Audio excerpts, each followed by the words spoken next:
Welcome to the pod, Ahmed. It's a pleasure to speak with Hey, you.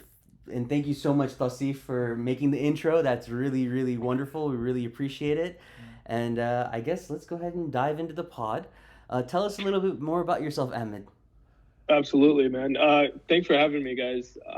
So I actually ended up getting into e-commerce back in 2015. Prior to that, I was working a lot of different odd jobs, college dropout, that whole story. Found myself a community in e-commerce, so we started learning about drop shipping and things like that. Where From was this that point, community, if you don't mind me asking? Was it on like I'm so, on Reddit or oh, like Discord? where did I learn? Yeah, yeah.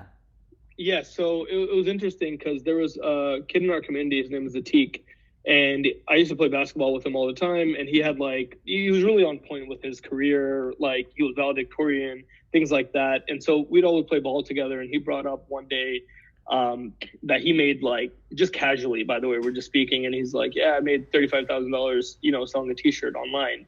And I was like, "Hold on, what does that even mean? Like, Mm-hmm. I can't comprehend that. What does that mean?" And so he showed me the design. He's like, "Yeah, just throw it up on this website called Teespring." And it went viral, and I just made all this money. And like, I never saw the product because a different fulfillment partner made it for me and shipped it to the customers. Um, so I was sitting there trying to comprehend that, and I was like, "Okay, well, can I learn with you?" And he was so down for it. And at that time, because I was like working different odd jobs and stuff, I obviously needed some kind of income. So when I talked to him about that, he was like, "Yeah, I guess I can pay you like $100 a week." And so I was like, "You know what? That's good pocket money. I'm living with my family. Not too many bills. That's all good." Mm-hmm. So I learned with him for over 6 months. I was pretty much his first employee, really. I brought on my best friend to join, and essentially we were learning how to design T-shirts.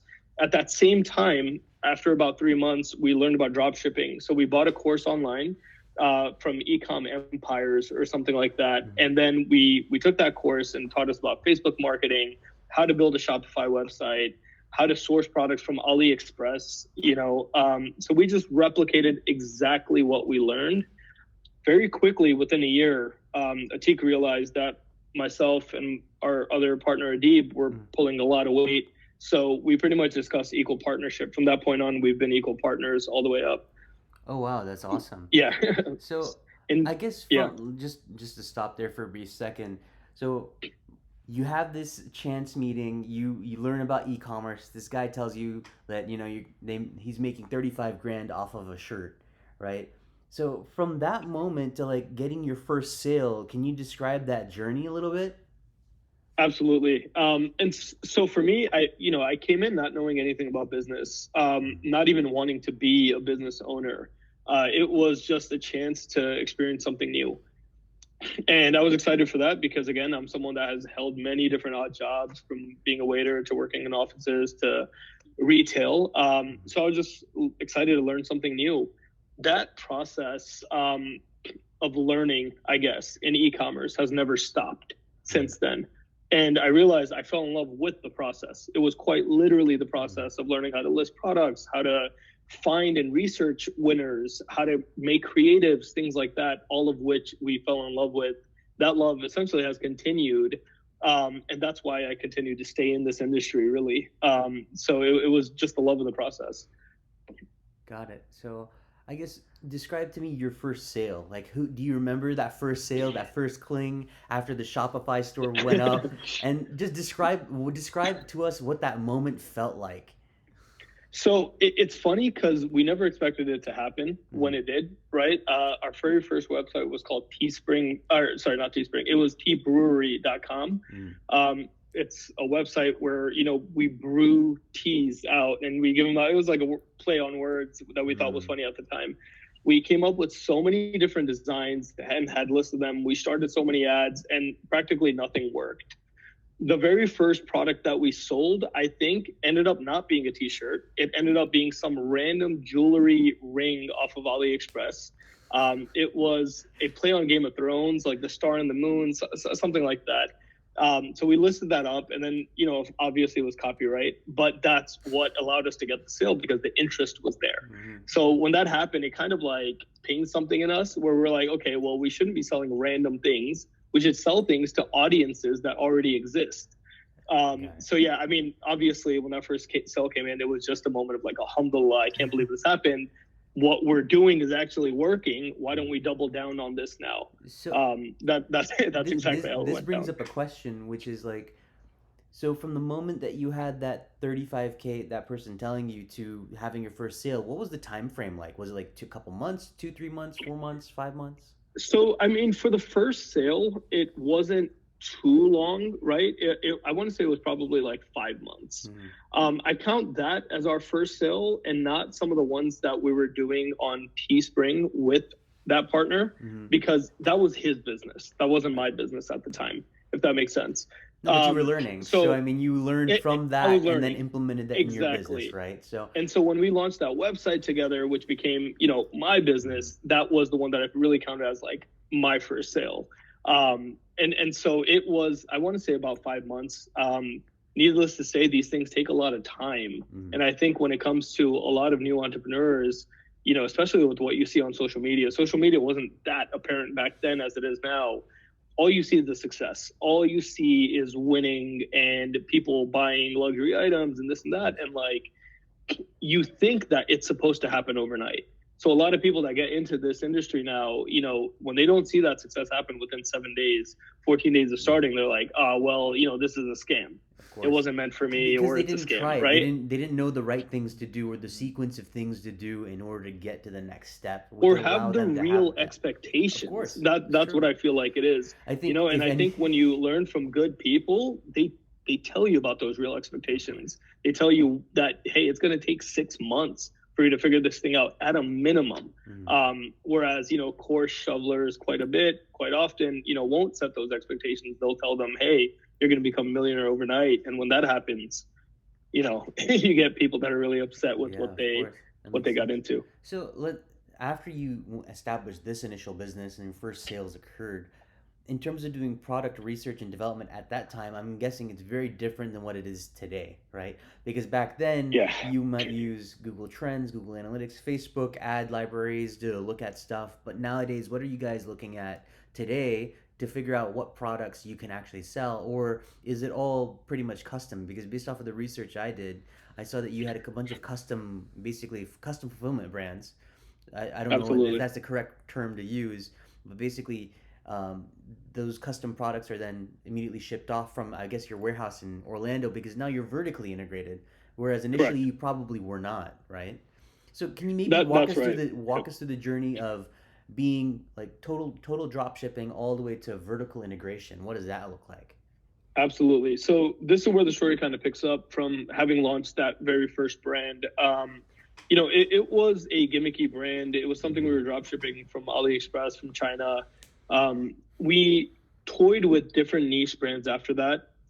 Didn't really have a lot of success. The first one that really took off for us was a print on demand canvas brand. So pretty much it was wall art.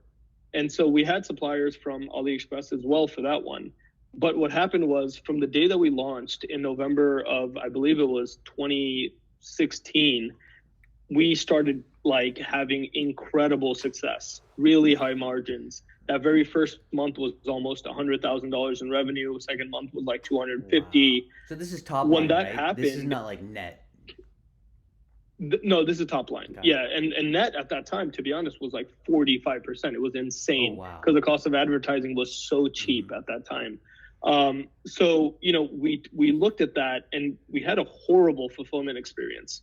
Pretty much, our suppliers were sending things out a month after we got the order. Customers were upset, Mm-hmm. and we were like, "Wow, we came across this gold mine. We have this amazing product, but." We're going to lose this business through chargebacks and things like that if we don't take control of the manufacturing. That's when, very early in 2017, by January, we had decided we're going to buy our first printer. Mm-hmm. In hindsight, in a lot of ways, I wish we considered that there were local print shops around us that we could have worked with. But for some reason at that time, it was China or nothing, or it was us, that had to do it. So we decided it would have to be us. We bought that printer.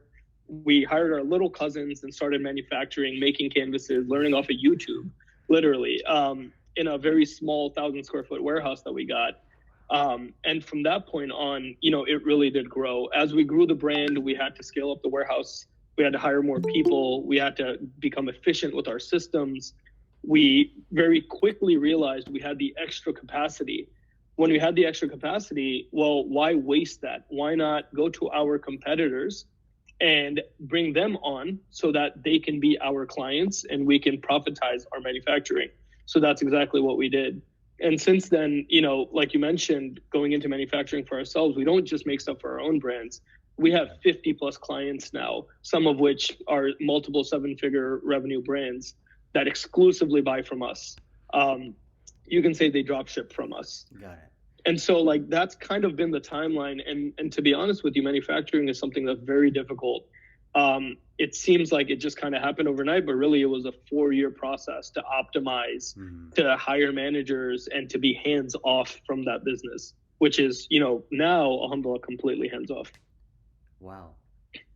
Lots of Yeah. lots of good golden nuggets there. So I guess the company that you established to create all the custom works, was that A3 Ventures or was that Home Decor Fulfillment, or was Yes. that both? So the way we went about the whole naming structure of our company is very interesting. At that time, up until 2021, everything was Canvas Freaks. Got it. It was all under one company. We realized, hey, we're running 2 completely separate companies. It doesn't make sense to have one name, one bank account. It's very difficult to track what's profitable, what isn't. So we separated the brands. So the manufacturing company became Home Decor Fulfillment. Got it. All the overhead, the rent, the people, everything went under that company. A3 Ventures is our e-commerce portfolio arm. So canvasfreaks.com is one of our brands. We launched 3 other brands that are doing really well: animifyme.com, pokepetshop.com, driverdynasty.com. We're launching more all the time. We're looking to acquire more to add to that portfolio.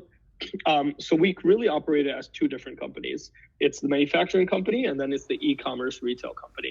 And between the 2, we're growing them simultaneously, hopefully all the way up. Maybe you even have a third as a holdings, right? So then it controls both arms, and then you can structure that as like a Yes. C corp Yes. or S corp, depending on what you want to do, right? Depending on what we want to do, exactly. And so really the name of the holdings company is A3 Ventures. And then the brands is called really A3 Brands. And then it's Home Decor Fulfillment. So that's, the triangle, I guess. Wow, yeah, that makes sense. It's very similar to some of my business ventures that I've been working on in the background, where this podcast in itself is part of a series of things that come underneath it. Exactly. So we can go into that at a later time, but this is I'd more love about to. you, of course. So out of all the brands that you have today, which one would you say is the most profitable, number one? And then I'd like to steer this into a little bit of a different direction. I guess let's go ahead and answer that question first.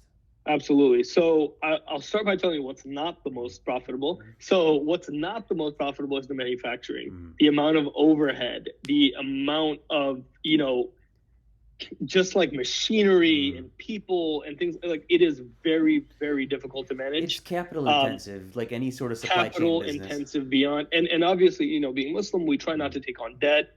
We try to self-fund everything, and for us, it's without investors. So it's all bootstrap. So you're reinvesting cash flows, you get to take very little out. So really for us, the most profitable would be one of the digital first brands. So we have Pokepet Shop and Animify.me. And so both of them actually do very similar numbers. They're both roughly doing $3 million a year in revenue. They're both consistently at around 20% profit margins. So around like 600K per brand. The thing is that because they're print on demand brands, we don't hold any inventory. We essentially are buying them from the fulfillment company as the orders come in. And so it's pure cash flow. It requires no reinvestment. The only thing that we spend money on is quite literally advertising. We've automated all the different pieces of the operations, of the digital designs, the artistry, everything that goes into it. And so there's very little payroll involved as well. Of course, because you're basically, because of the vertical integration, right? You can then utilize the manufacturing for other people, right? Yes. So then that brings down your fixed costs. Your fixed costs are still going to be the same, but the utilization of that machinery or equipment goes up, therefore reducing the cost of operating it, right? So then that helps you in that sense and then absorbs that. So from an accounting side of that's actually a pretty good move. It's a very Yeah. smart move to have, right? And then you can depreciate the asset too, which is also Yeah. very interesting, From a right? tax And then liability perspective, absolutely. that's I can understand why you now have that brand separated from the manufacturing itself, because then it's like, oh, Totally. And it. we have the brands purchased from the Mm, manufacturing. We trade revenues mm, accordingly. And mm. so every single time we sell a product on PokePetShop.com, it quite literally pays a fixed price to the manufacturing so the manufacturer can ship out that product and make it. So And here, in that sense, it stays a fully cash flowing asset. And if we were to ever sell it, guess what? You don't have to buy the manufacturing. You can buy just the website, mhm. and without having any tangible hard assets. Yeah, and then that manufacturer or that person, whoever acquires that business, can then just still leverage that business while they find whatever other supplier they want, right? So it's an interesting model in Exactly. that Or sense that, continue to use us, which is yeah, the preference. right, right. Yeah.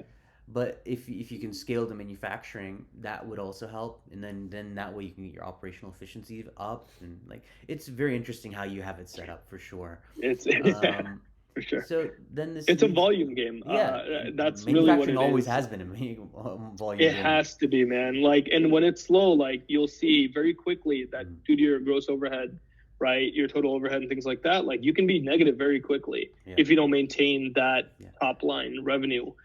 So we're always battling for that, for that volume, always going on to price wars with competitors to get a client in house, right? Things like that. So is this why you then eventually established the marketing agency outside of all So this? yeah, absolutely. So we try to profitize all the different arms of our company. The reason Mm, why I haven't brought up the marketing agency is because we started it in 2021, but then we also closed it in 2023. mm, So essentially, what happened was we had an internal team. We had three different content creators that were working mm, full time. We had a senior level head of growth and two junior media buyers. With that team, they were running all of our brands mm, simultaneously.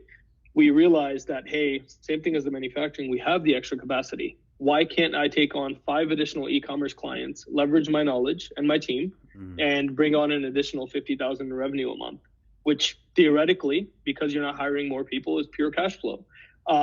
And the reality of that situation was that it wasn't that simple.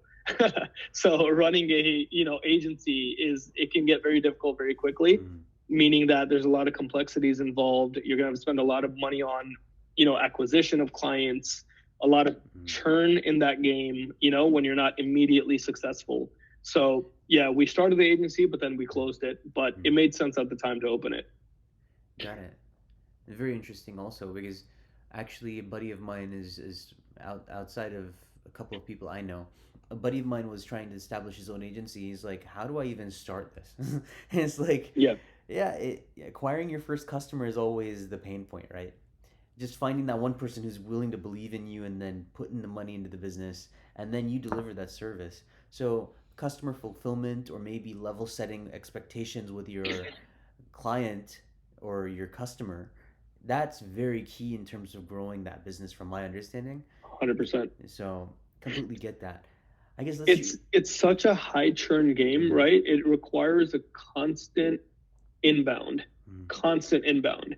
But the problem is when you have too much inbound, you slack when it comes to fulfillment. mm, So let's say you have a lot of people that are ready to kick off with you, but now, hey, how am I going to go ahead and manage that level of service? I have to hire more people. You mm, start hiring more people, you eat into your margins, and you're like, hold on, I got to slow down. mm. By the time you hire and train those people, Yeah, now you've lost two more clients. yeah. And so now you're like, shoot, now what do I do? It's a very It's a difficult very game. vicious cycle, right? Because Yeah, it basically forces you to hire really good or pay over market prices for an individual, 100%. right? And then that's Yep. when you get the true arbitrage capabilities where, hey, you now have A plus talent that has the initiatives and the power and the ability to go ahead and do those changes or build that, the asset for you to a degree, whatever it is inside the Absolutely. business, right? And then from there you can then scale. But just that in getting employees is the other hard part, right? Finding Yeah. good quality employees for any business is always going to be a pain. Yeah, it's retention on clients and retention on your Yeah, employees. That's exactly. both It's difficult in that both game. sides, right? So let's shift the conversation a little bit and let's talk a little bit more about if you were to start your business today, how would you go about doing it in 2023, 2024? Totally. I love this question because I think everything that we learned over the years really comes into play here. Hmm. When we started, we were obviously just us three founders, and very quickly between the manufacturing, the agency, the brands, we grew into 100-person plus company. And to this day, we still have a lot of overhead, a lot of people on the team, certain expectations that you have with the team members, and things like that. And you realize that building is actually pretty easy. Scaling back is very, very difficult. And so this year being somewhat of a very turbulent year for e-commerce, it forced us to kind of look at those things retroactively. And if I were to build today, what I would do differently is I would build slowly. I would focus on hiring quite literally the best talent that I can find people that can have the output of 5 mediocre, let's say employees, right? And work with them exclusively. Keep your team as small as possible. Keep your liabilities as small as possible and stretch the capacity as much as you can. Whether you're talking about e-commerce, whether you're talking about manufacturing, at the end of the day, I think it's the same advice. No, I completely Be agree with wary you of growing too quickly. And I think public companies over the last few years have learned that the hard way. I think all the VC-backed e-commerce startups, SaaS startups, they've learned that the hard way. And that's why we've been seeing people slashing 50% of their talent pools over the last couple of years. And moving forward, we'll probably see more. It's growing simply way too fast when, maybe we should have taken a step back to take care of the cash flows first, and so that's what I would do differently. I would start smaller. I'd work with more talented people, much smaller team. And would you say establishing maybe a one product store would be better, or maybe establishing a brand, or would the first step be establish a one product store and then expand into other different products that are synonymous Yeah. with a brand that you're going to create? Because that's a trend I've been noticing, at least in the Yeah. e-commerce territory, is that a lot of, whether it's Justin P or a couple other players out in the e-com space, they're shifting into, hey, let's build a brand, right? Even Right. Sebastian Gorgiou and a couple other guys who are out in the space as well. They're switching over. Hey, let's take this one product store, this two product store, a multi product store to a brand. Let's turn it into a brand and then Absolutely. leverage it there. I think the surge of platforms like obviously Amazon, Etsy, etc. You start seeing products get very commoditized. You start seeing them everywhere. And so the way I like to think about it is there's buckets of buyers. You have your, platform buyers, you have your Shopify D2C buyers. Some people will see an ad from a brand, it's a wonderful product, and they'll be like, hey, can I find this on Amazon? It doesn't really have to be branded. Can I find it? I'll have it in my hands tomorrow, and I'll get it at the best price. And so those buyers, I feel like, don't often care too much about branding. Whereas, there's a group of people that will specifically, like my wife even, who will only buy from brands, right? And so when I look at, I guess, the e-commerce landscape, in terms of launching a company, making it be profitable, I will say that honestly, building a brand is 10 times harder, but in the long run, it pays off 10 times as much. And I think you're going to have a much higher failure rate when it comes to building a brand. You really have to have the right product market fit. You have to have the right brand image. You have to be incredible when it comes to pumping out content. You have to put your community first, and that means no short-term wins for yourself. Reinvest everything back into that. And I think for people to make enough money with a brand to be able to pay themselves, but also to reinvest, into the community and things like that for their brand, it's very difficult. So it really depends, I think, what your goal is. If your goal is only to make money, I say go with a one product shop, churn and burn. But if your goal is to build something lifestyle, like a lifestyle company that's gonna hopefully be with you 10 years from now, build a brand. But you have to be patient. You can't expect short-term wins. You can't expect you're going to be paying yourself 10, 15, 20,000 a month with the brand, not right off rip, not for a few years maybe. Mm-hmm. So I think that's the reality.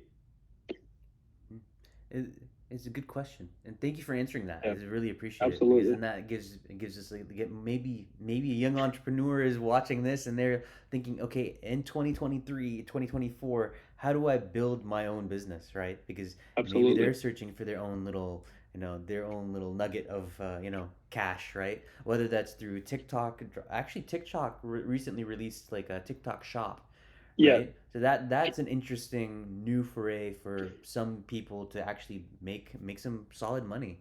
It's just something to learn. It's awesome, man. It's really empowering creators in a way, where I think they're really solving that problem, right, of attribution.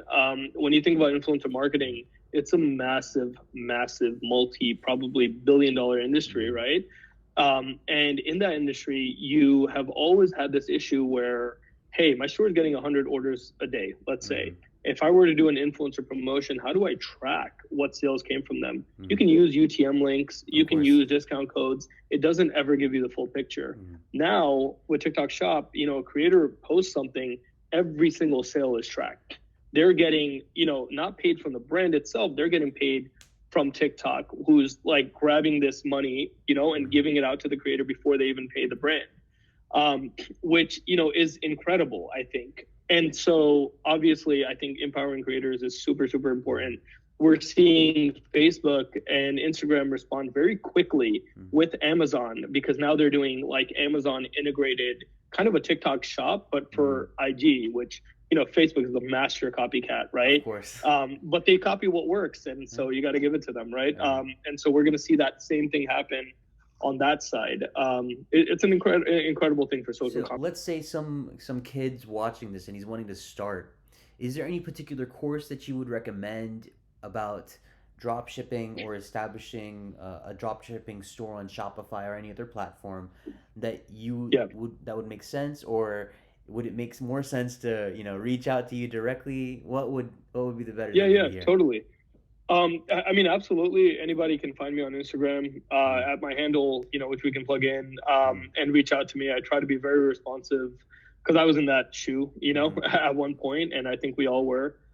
I usually give the same advice. I'll be honest when it comes to getting started in e-commerce. mm. I think there's building blocks. I think the hardest thing to do is to launch a Shopify store from scratch, because there are so many moving parts. There's the graphic design Of arm, course. product photography, right? You have to run traffic to the site, content, advertising, maybe paid ads, maybe influencer Yeah, marketing. UGC, There are all of it. Dude, there are so many moving pieces. And so I never recommend that someone getting their feet wet with e-commerce ever starts off with, a Shopify brand, essentially, unless you already have an audience. If Mm, you already have an audience, it's probably the best thing you can do, of course. launch a Shopify brand. But if you don't have an audience, I say go to a place where there is an audience. Mm, Go to Etsy, go to Amazon, start off on one of those platforms. And the reason I say that is because you're going to be able to learn a lot about the nuances of e-commerce, mm, of the cost of goods, working with suppliers, finding winning products.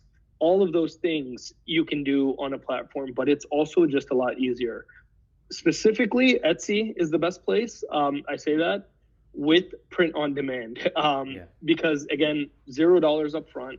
You set up a store, you pick an audience, you list a design, which you can go on Fiverr.com and pay someone $5 to create, and you make that design for that audience, you list it up, and you pay a 5 cents listing fee or something like that, whatever it is nowadays. Mm-hmm. And that's it, you've started. And if you've hit the right audience, maybe you get your first sale within a week. It's cost you nothing, but you get to learn so much. Got it. So So that's then, how I recommend how would everyone you get drive started. traffic to that Etsy store? Just curious. So a lot of people do have their own TikTok pages, Mm-hmm. things like that, IG Reels that they're using to pump out, videos to get traffic to their store. But I don't really believe that that's necessary. I think if you do the research well, Etsy itself has hundreds of millions of daily users, Mm-hmm. hundreds of millions of people searching for products every single day to find something to purchase and buy.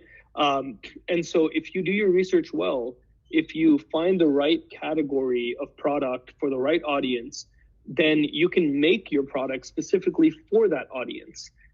At which point the traffic comes to you. And on Etsy, they have platform advertising, which is just keyword based, and you can start at $5 a day. It doesn't get simpler than that. And I think for someone that's never touched e-commerce, that is where you have to start. Got it. All right. Well, thank you so much.